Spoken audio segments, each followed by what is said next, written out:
Salam sejahtera Malaysia, terima kasih kerana menonton video-video dalam channel ini. Sebelum kita mula, jangan lupa untuk tekan tombol subscribe, share, like dan komen. Let's go!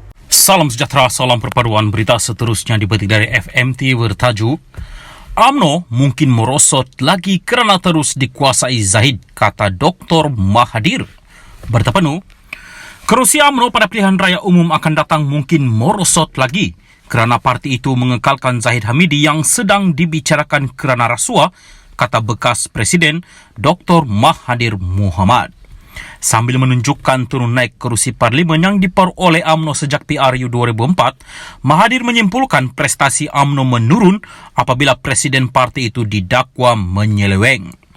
Perlembagaan UMNO memperuntukkan ahli menukar pemimpin, tetapi ahli UMNO ternampak bersedia mengekalkan pemimpin yang sedang di-charge pun, katanya dalam kenyataan.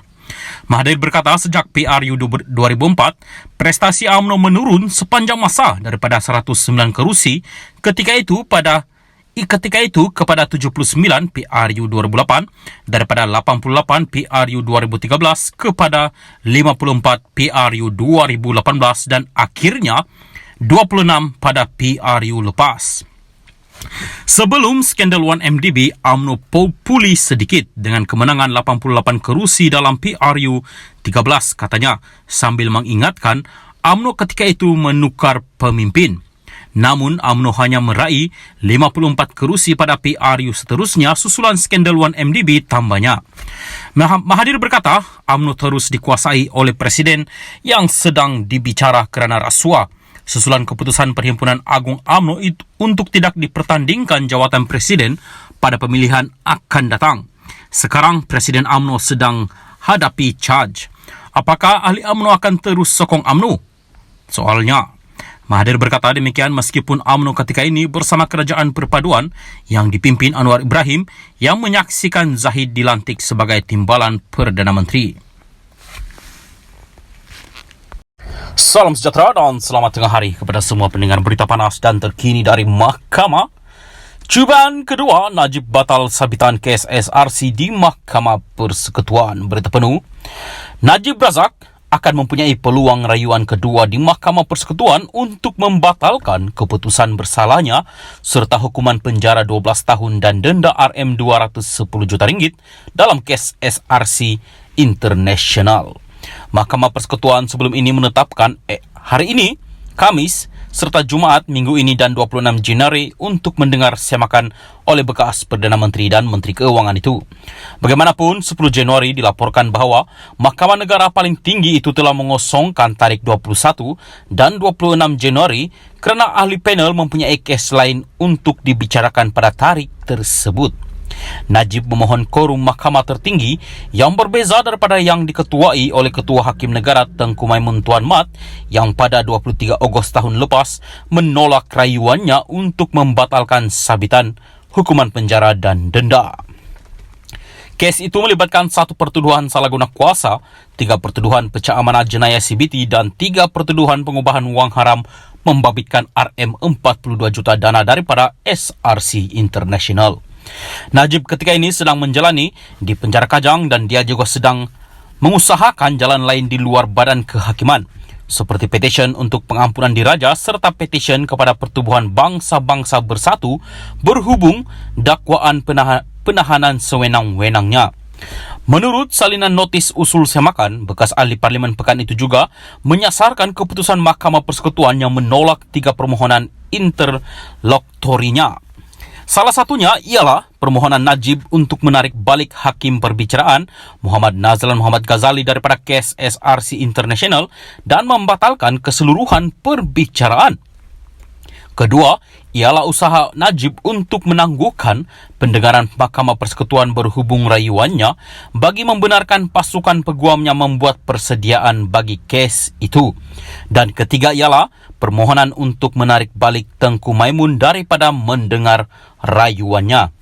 Selain pembebasan, Najib juga mungkin mendapat perbicaraan semula rayuan kes SRC di hadapan panel hakim yang berbeza jika semakannya dibenarkan. Pengurusi penasihat BN itu masih mempunyai 4 lagi kes Mahkamah Jenayah yang belum selesai, yaitu kes rasuah RM2.28 bilion 1MDB, kes jenayah pecah amanah syarikat pelaburan petroleum antarabangsa RM6.6 bilion, kes pindaan audit 1MDB dan kes pengubahan wang haram melibatkan RM27 juta daripada SRC. Melalui permohonan semakan sekarang, Najib berhujah bahawa Hakim Nazlan yang telah dinaikkan pangkat dari Mahkamah Tinggi ke Mahkamah Rayuan mempunyai konflik kepentingan apabila mendengar kes SRC International.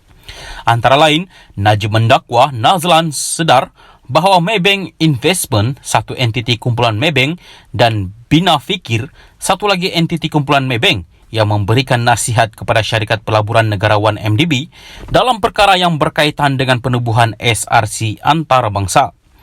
Najib mendakwa konflik kepentingan itu timbul kerana peranan Nazlan sebagai peguam Maybank sebelum ini.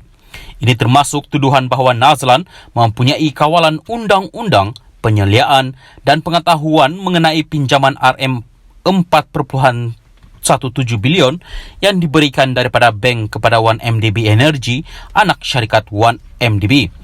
SRC mulanya anak syarikat 1MDB, sebelum kemudian dipindahkan sepenuhnya kepada Kementerian Kewangan diperbadankan MOF Inc.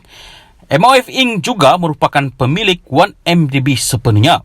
Najib juga berhujah bahawa keengganan Mahkamah Tertinggi memberikan penangguhan kepada peguamnya, Hisham Tepok Tek, untuk menyediakan rayuan SRC adalah tidak berperlembagaan.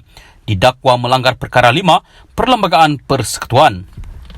Dia berhujah bahawa rayuan SRC telah dilupuskan walaupun pasukan peguamnya tidak mengemukakan sama sekali kerana keadaan yang didakwa tidak bersedia.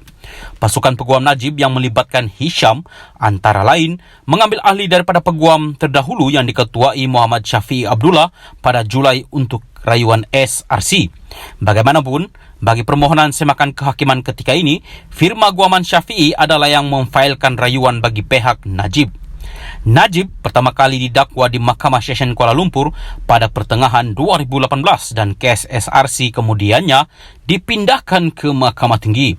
Susulan itu, Hakim Mahkamah Tinggi Nazlan mempengurusikan perbicaraan yang bermula pada 2019 dan dia mensabit dan menjatuhkan hukuman kepada Najib pada Julai 2020. Rayuan Najib di Mahkamah Rayuan dan kemudian Mahkamah Persekutuan telah ditolak. Sekian berita, salam perpaduan.